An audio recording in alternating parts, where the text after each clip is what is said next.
ക്യൂബയിൽ പോകാൻ വേണ്ടി ഡൽഹിയിലെത്തി. ബെനീവദോസ് ആ ക്യൂബ, വെൽക്കം ടു ക്യൂബ എന്നാണ് ഇവിടെ എഴുതിയിരിക്കുന്നത്.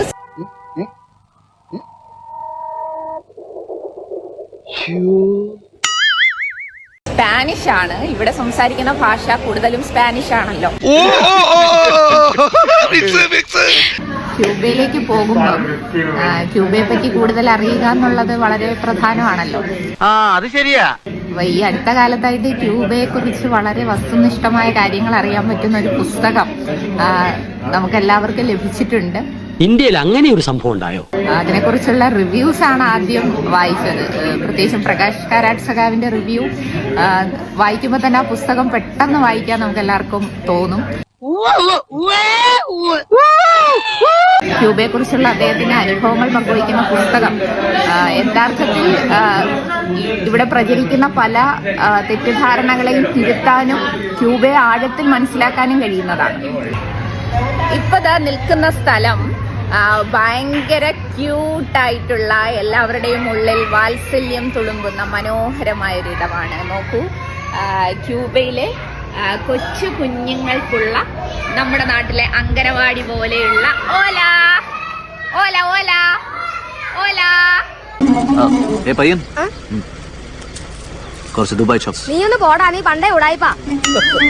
ക്യൂബൻ ജനതയുമായി സംസാരിക്കുന്ന സമയത്ത് നമുക്ക് ഹൃദയത്തിൽ തട്ടുന്നൊരു കാര്യം, ഇവരെങ്ങനെയാണ് ഫിദലിനെ സ്നേഹിക്കുന്നത്. ഇപ്പോഴും അവരുടെ മനസ്സിൽ ഫിദൽ എന്ന് പറഞ്ഞാൽ അവരുടെ കുടുംബത്തിലെ ഒരു അംഗമാണ്. ക്യൂബൻ യാത്രയിലെ ഏറ്റവും സവിശേഷമായ ഒരു ദൃശ്യം കാണാനാണ് ഇപ്പോൾ പോകുന്നത്.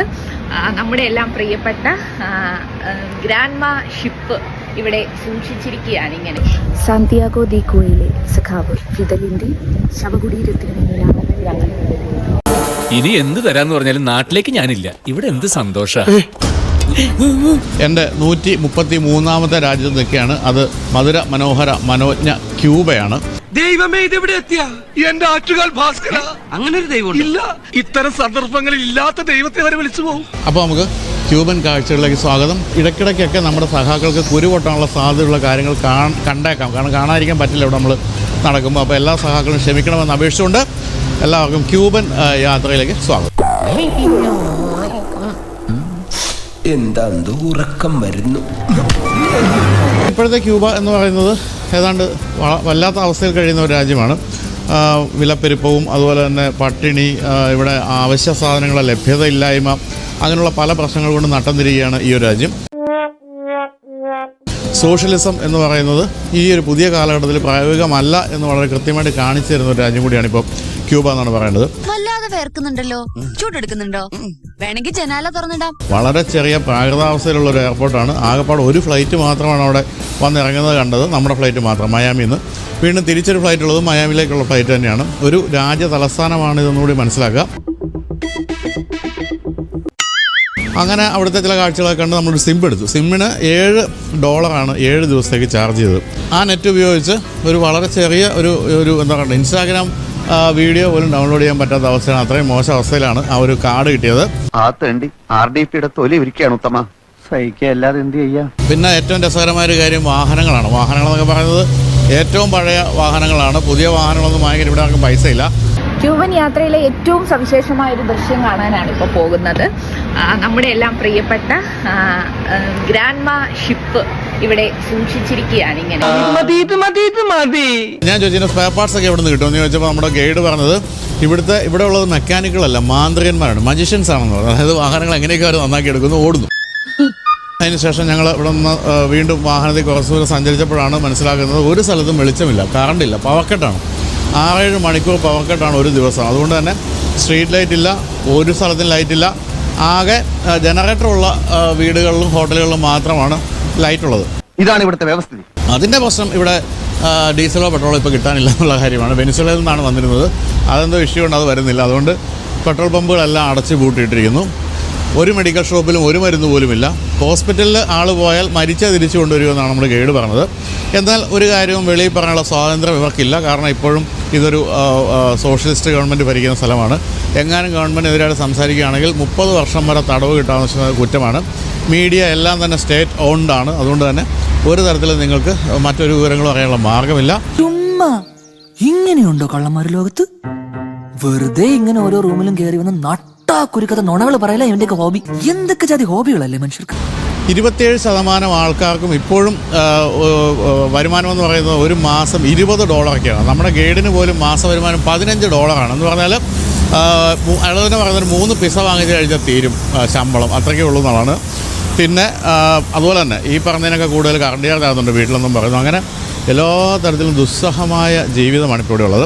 നീ എത്ര പുളു വേണമെങ്കിലും അടിച്ചോ, പക്ഷെ കേൾക്കുന്നവർ കൂടി ദഹിക്കണം. എനിക്ക് വായി തോന്നുന്ന ഞാൻ പറയും. ഈ രാജ്യത്തിൻ്റെ ചരിത്രം പരിശോധിക്കുകയാണെങ്കിൽ 1959 വരെ ഒരു ക്യാപിറ്റലിസ്റ്റ് രാജ്യമായിരുന്നു. പിന്നീടാണ് ഒരു മാർക്സിസ്റ്റ് അല്ലെങ്കിൽ കമ്മ്യൂണിസ്റ്റ് ഗവൺമെൻറ് വരുന്നത്, അതായത് ഫിഡൽ കാസ്ട്രോയുടെ നേതൃത്വത്തിൽ.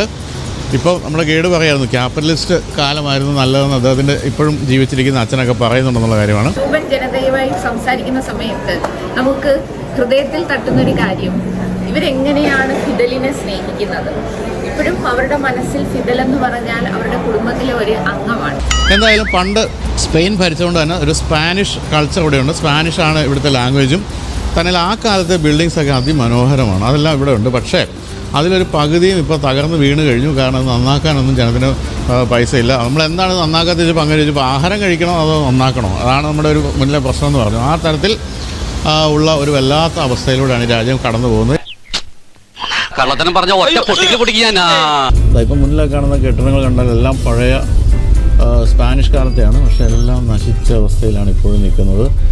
ഇവിടെ മുഴുവൻ നിങ്ങൾക്ക് മാലിന്യങ്ങൾ കാണാം. നമ്മുടെ ഗൈഡ് പറയുന്നത് ഇവിടുത്തെ ഭരണകൂടത്തോടുള്ള ജനങ്ങളൊരു പ്രതിഷേധമാണ് ഇപ്പോൾ ഈ മാലിന്യങ്ങൾ ഇങ്ങനെ ഇടുന്നതെന്നുള്ളതാണ്. പക്ഷേ ഞാനൊരു സത്യം തുറന്നു പറയാൻ പോവുക, ജീവിതത്തിൽ ആദ്യമായിട്ട് ക്യൂബയിൽ ഒരു വണ്ടർഫുൾ ഇനിഷ്യേറ്റീവിൻ്റെ ഭാഗമാവുകയാണെന്ന് ഞങ്ങൾ.